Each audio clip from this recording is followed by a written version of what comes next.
guys, welcome back to Milla RC, and today we're featuring another awesome engine on the channel. As probably a lot of you guys know, I have a Value Hobby Easy Stick with an awesome Sato FA90T that just makes an awesome sound.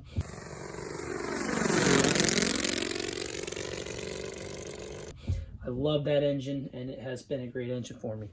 But today I am here to show off my new, not my newest, but my another engine that I just happen to have in my collection, and it is this beautiful right here. This is an OS FT300 Super Gemini, baby. Oh man, how can you not love the looks of this thing? I mean, it is just absolutely gorgeous.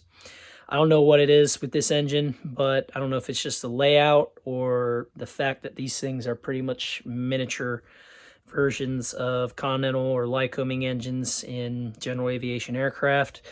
But this thing is just beautiful. I mean, this is the epitome of glow engine. Just all out performance. Well, maybe not performance, but just beautiful lines and just looks awesome. So pretty standard, I won't say pretty standard, pretty exceptional piece of metal Japanese model airplane engineering right here, in my opinion. So pretty basic layout, I would guess, but you see carbs down here, and it works pretty good. And the carb feeds the fuel through these intake manifolds here to the cylinders, and then obviously we have the exhausts right here. So pretty simple as far as it's concerned, but there is a dual throw crankshaft in here, which is really cool. So this is actually kind of a boxer style, unlike my Sato FA90T, where the connecting rods for the pistons ride on one single crank pin.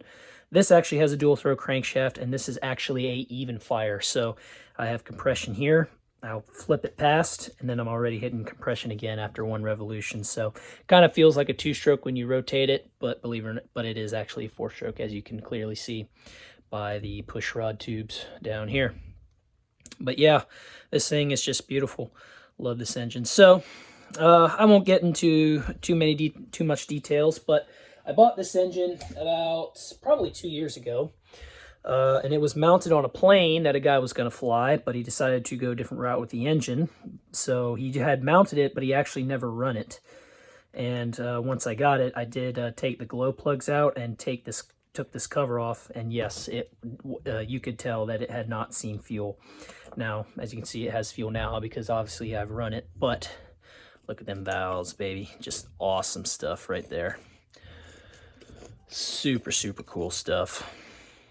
So thought I'd pull off an intake valve and let you guys, or an intake, I say intake valve, rocker cover, and let you see the rocker arms there. But pretty awesome. So yeah, like I said, bought it new or mounted, but not run. So, and I confirmed that when I took this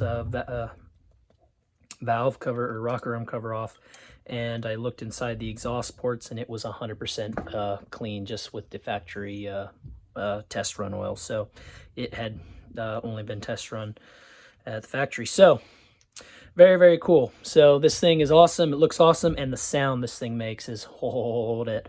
I mean, it's one of the best sounding glow engines I think that's out there. So they do make they did make different sizes. They do not anymore, OS. They made a 120, a 160, a 240, and then this 300 was to replace the 240.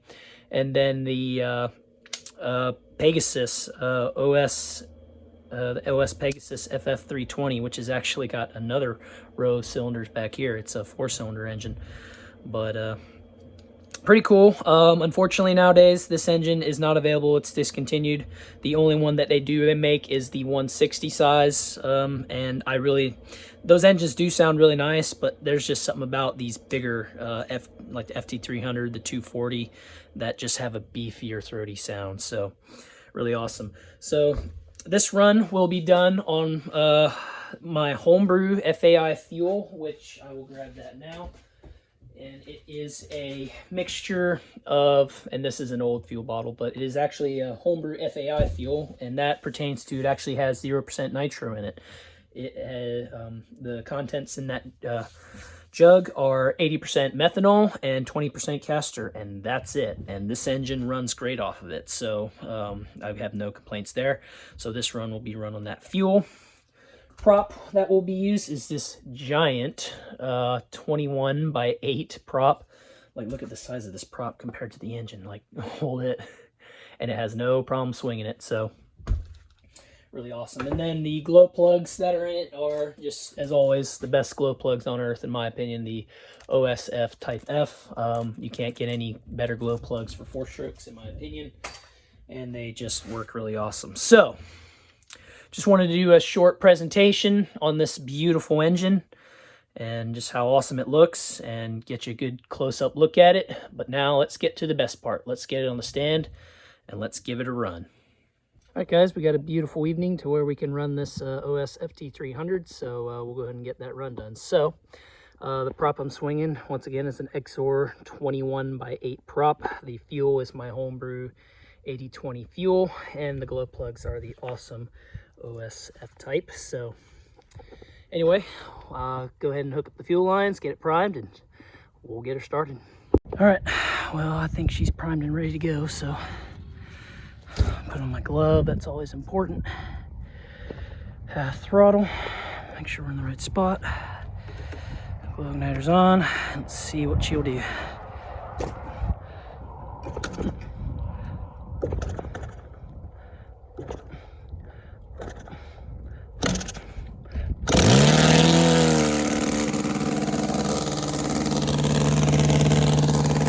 All right, well, we're going now, so.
guys, so that was the run of the OS FT300 Super Gemini. I just love this engine, man. As you can tell, it sounds great. It runs awesome on my homebrew fuel.